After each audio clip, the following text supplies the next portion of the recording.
Hey, it's Janelle, and welcome to my ranking of Star Trek Deep Space Nine with TierMaker.com. Well, tomorrow's my birthday, and since my ranking of Star Trek The Next Generation was so popular, naturally, I'm gonna start ranking my top Star Trek show today.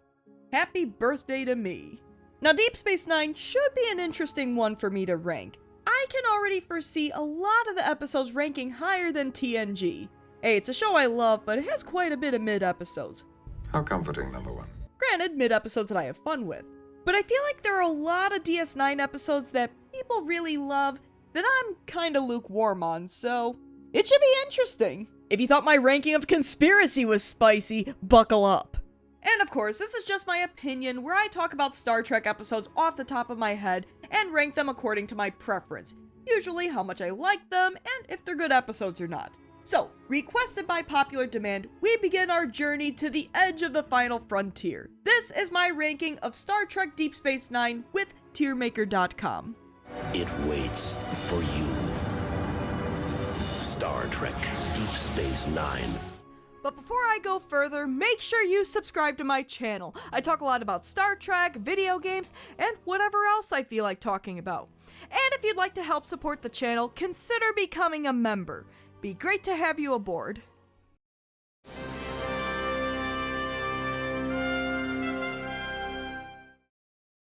Now, some people aren't a big fan of DS9 Season 1. I actually rather like it, and I find it's pretty watchable. It does have its weak episodes, but a good chunk of the season is really good. So, let's start ranking. Emissary right off the bat, S tier. Great episode. I would argue it's the best Star Trek premiere episode out of the original series, Next Gen, DS9 obviously, Voyager, and Enterprise. It sets up a lot of concepts for the show that end up becoming important later on, so because of how little is retconned in Emissary, S tier. And Avery Brooks is great in the episode. Some say he overacts a bit much, but in my opinion, yeah, he kind of does, but he's so good at it that you just don't care. So because of Avery Brooks' performance in Emissary, and also the fact that very little gets retconned as the show goes on, it's going in S tier. Well done episode. It is not linear. No. It's not linear. Past Prologue is a really good episode. It's a solid Major Kira episode, but it also expands the Bajorans a bit. At the same time, it is still early Kira, so sometimes she can be a little difficult to watch, like how she's directly insubordinate to Cisco and doesn't even try to hide it. Go over my head again, and I'll have yours on a platter. But yeah, I really like Past Prologue. I don't think I would call it S tier, but it's pretty good. I'm gonna say it's a solid A tier episode. A Man Alone, a good Odo episode, and I just did a video about that episode as well. It's a pretty decent murder mystery episode with a nice little sci-fi twist, but it also has some nice slice of life moments on the station. I'm gonna say it's an A tier episode. It's a pretty solid Odo episode. Just for the fact that it develops Odo as a character a bit more, I'm gonna call it an A tier episode. I do enjoy Babel. I wouldn't call it required viewing, but it's an alright episode. Kind of a problem of the week episode. Not a whole lot of character development, but it's not bad to watch. It's mildly entertaining. I might call that a B tier episode. It's not bad, but not quite on the level of Emissary, Past Prologue, or A Man Alone. But still, watchable. Captive Pursuit, the Tosk episode. That would be the show's first Chief O'Brien episode. It's not bad, but I don't really feel the need to watch it a whole bunch. Chief O'Brien befriends Tosk, and it turns out Tosk is a part of this great big hunt, and he's on the run while other hunters are trying to go after him and capture him. It's an okay episode, but it's not one that I feel like watching all the time. I'm tempted to say Captive Pursuit is C tier. It's not bad. It's either high C tier or low B tier.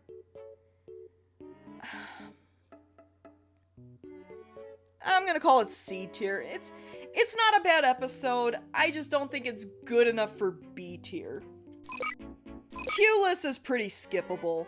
I do love a good Q episode, but I'm also not a fan of Vosh either, and for some reason, Q on DS9, you'd think that would be a decent recipe for a good episode, but it's really not. There's just a handful of moments that are funny and amusing, but most of the episode is pretty eh.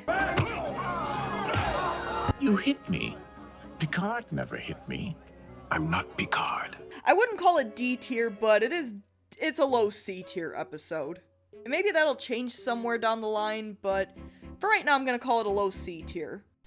I do like Dax, both the character and the episode. It's another Star Trek courtroom drama, and it does expand Jadzia's character a little bit and some of the pitfalls of having a symbiont. I mean, there are better courtroom dramas in Star Trek. You know, there's like Measure of a Man, you have The Drumhead, and Dax is okay. It's probably a B tier episode. I'll say it's better than Babel. The Passenger is really only fun during the first viewing.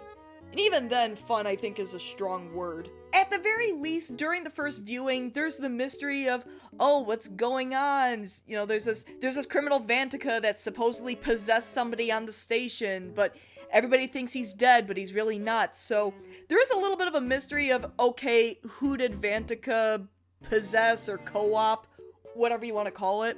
But the problem is, once you find out who it is, any rewatching afterwards, it's painfully obvious who he is.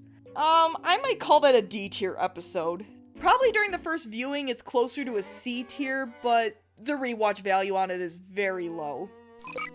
Move Along Home, the infamous Move Along Home. Alamo ring, count to 4. Alamo ring, then 3 more. That being said, I do defend Move Along Home. It's not nearly as bad as people make it out to be. I think there are far worse episodes in Star Trek than Move Along Home. If you accept it's kind of campy, like how the original series was campy, and if you accept it's just one of those goofball episodes where the main cast is dealing with a weird problem, it's not the worst thing to watch in Star Trek. It's definitely not S tier, and it's definitely not A tier. It's not B tier. It probably falls closer to C tier. It's definitely better than Q-less. I probably enjoy it more than Captive Pursuit. The Nagus, great episode.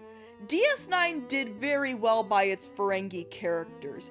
Where the Ferengi were more of a joke on Next Gen, DS9 really elevated them to their own culture with their own customs and rules, and really developed the characters into actual characters that were also comic relief. We also have that great heartwarming scene towards the end where Jake's teaching Nog how to read. It has 3 moons? You got it! It's a beautiful friendship. I love that moment. The episode's really good. Quark becomes Nagus, and he avoids assassination attempts. I'd call it one of the bright points of DS9 Season 1. I'm gonna say it's an A tier episode. It's really good. Is it better than A Man Alone? Is it better than Past Prologue? I mean, Past Prologue did give us Garrick. I forgot to mention that. Past Prologue did give us the first appearance of Garrick on DS9. So, let us haggle. So I think I'll plop the Nagus right after Past Prologue. Still, great episode. I don't have a whole lot to say about Vortex. It's an Odo episode, and it kind of teases Odo's backstory, but it turns out by the end of it, you don't learn anything new about Odo. He just helps the guy escape and find his daughter and resettles them somewhere. Or more, he has the Vulcans help them resettle somewhere else because he's on the run from his home planet. Yeah, I don't have a whole lot to say about Vortex. It's probably better than Q-less, because a lot of things are, but... Well, Q-less does have John Delancey. I'm putting it under Q-less. Battle Lines. Kai Opaka's last appearance outside of Dreams. I consider Battle Lines a big turning point in Major Kira's character. Before, she was really a hard-ass Major, and she was gonna play by her own rules. She was very angry.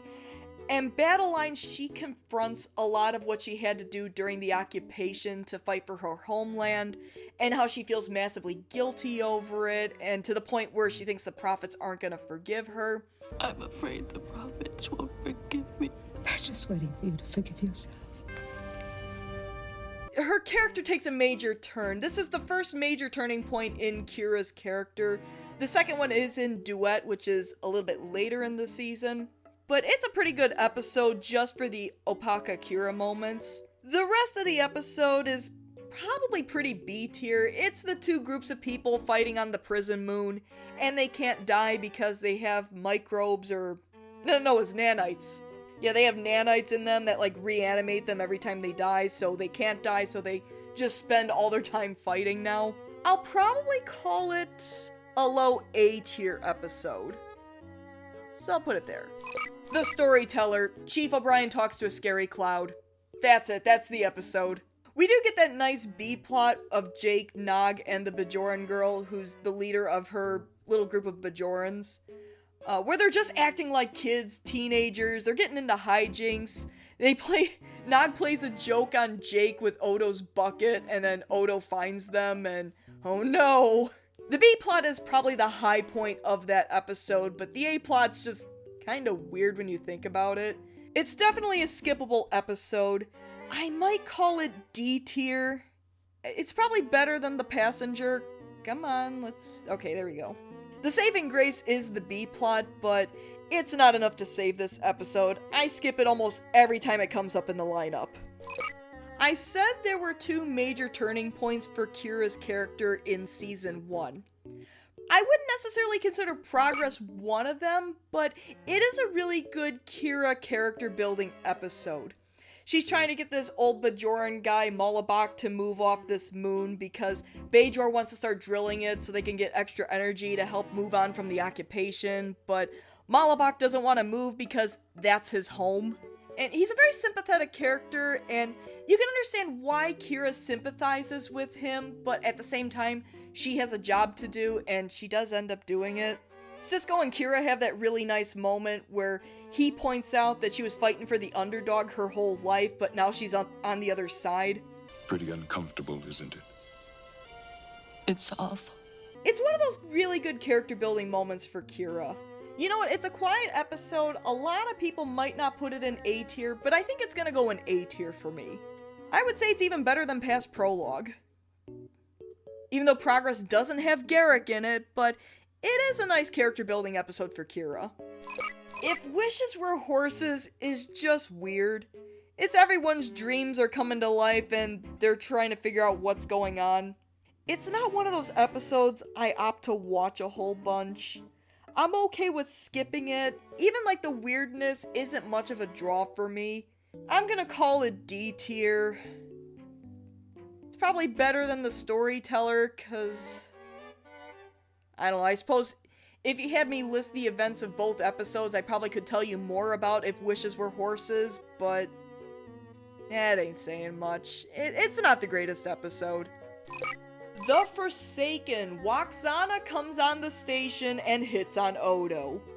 I've heard that you're the only one of your kind. So far. Now, I would argue that Waxana's appearances on TNG are better than her appearances on DS9. But then again, she only appeared 3 times on DS9, so is that really a fair comparison? Maybe, maybe not. She does have really sweet moments with Odo in this episode, though. I don't know if I would call this the greatest episode, but it's not bad. For those little sweet moments she has with Odo, it's not bad. I'll call it maybe a low B tier episode. Dramatis Persona. I remember reading someone describe it as Kira becomes mutinous, Dax's head's in the clouds, and Cisco turns into Avery Brooks. But you won't get rid of me so easily, you see. Unlike you, I understand history. But yeah, if you thought Avery Brooks hammed it up before, he like really hams it up here, and it's still entertaining to watch. Credit where credit's due. Even when Avery Brooks is hamming it up, he's entertaining. But yeah, Dramatis Persona is one of those episodes I don't mind skipping. I'd probably call it a C tier episode. It's probably better than Captive Pursuit. I think I'll put it there, but Duet is one of the high points of DS9. I'm talking throughout the entire show. It's one of the best episodes. Definitely S tier. Do I want to put it above or below Emissary? Nah, I think it's gonna go above Emissary. It's really good. Come on. There we go. Duet is the other major turning point in Kira's character, where you see her move from her absolute hatred of Cardassians, like it didn't matter who you were, if you were Cardassian, she hated you. But this is where she sees a guy who legitimately felt bad about what happened during the occupation, and how he was powerless to stop any of it, and that he was even willing to die in order for Cardassia to acknowledge what happened during the occupation.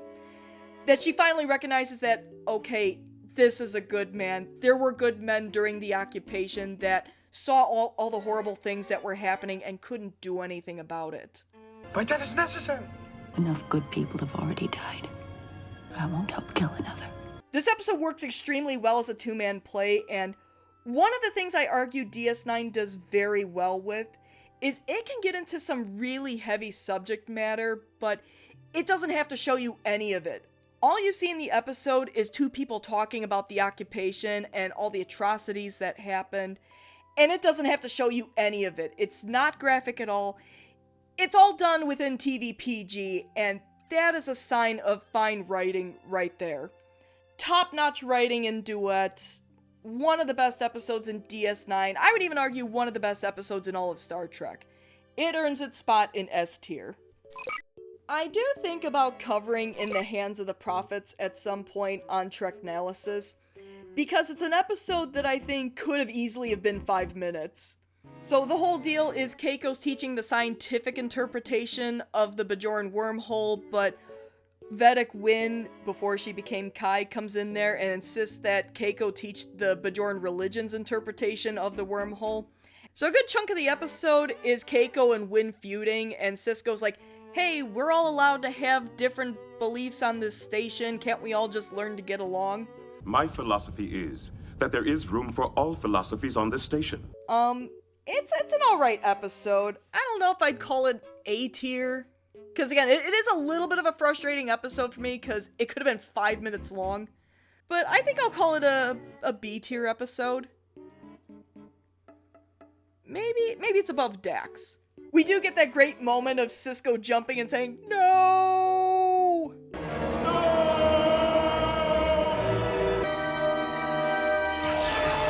That is one of the finest no's in all of media. I mean, you gotta sell it. Remember, your no is what gets you your next job.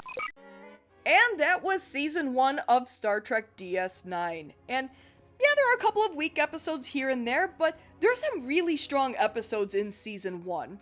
Even some S tier episodes, and for a first season of a Star Trek show, that's pretty good. Usually it takes a couple of years for a Star Trek show to find its footing, and DS9 hit the ground running in my opinion. Granted, it still gets better as the show goes on, but this is pretty good. We even have a fair number of A tier episodes and a couple of B tier, but I would say there's more good episodes than, I don't know if I want to say bad, but, mediocre episodes. There's more good episodes than mediocre episodes. As always, thanks for tuning in to my ranking of the episodes of Star Trek Deep Space Nine with TierMaker.com. If you like what you see, why not give my video a like and subscribe to my channel? Tell your friends! Until next time... Alamo Ring, count to 4.